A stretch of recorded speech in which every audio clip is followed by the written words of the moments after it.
At first glance, you'd think that many state employees are working late. After all, the lights on many floors of the huge state office complex are still on after 10 p.m. It's much the same at the TAWS office building in Annapolis. This video was taken last week at 10:30 p.m. It's the headquarters for Maryland's Department of Natural Resources. I mean, it seems very, very bad for the state of Maryland to do something like that when they're trying to tell all of us that we need to conserve.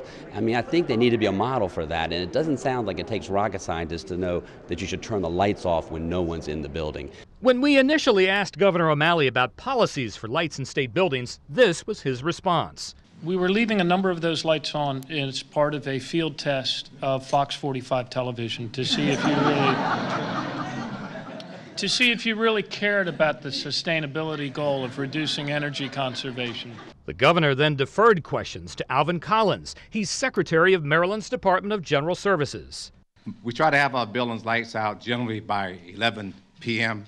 It depends on what's going on in the building, what kind of activities it would have. Collins says some of the state buildings were built back in the 70s, long before energy conservation became fashionable. In some cases, 2 or 3 switches control lights on an entire floor.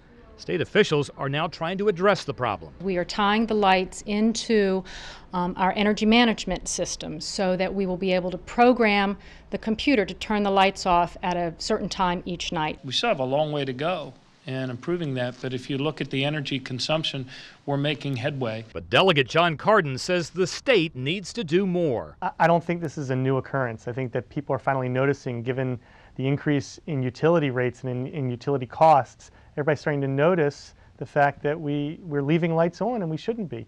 So Cardin is sponsoring a bill which would establish uniform standards for the lighting and heating of all state buildings. I think we can save hundreds of thousands of dollars on utility costs, and that can be a model for the private industry. State employees receive constant reminders to turn off lights when they leave their offices. But hours later, after most have departed, the lights in many of those offices remain on.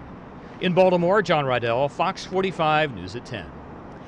Well, last fall, Governor O'Malley approved an energy performance project designed to improve efficiency in all state buildings, but that program could take several years to implement. Here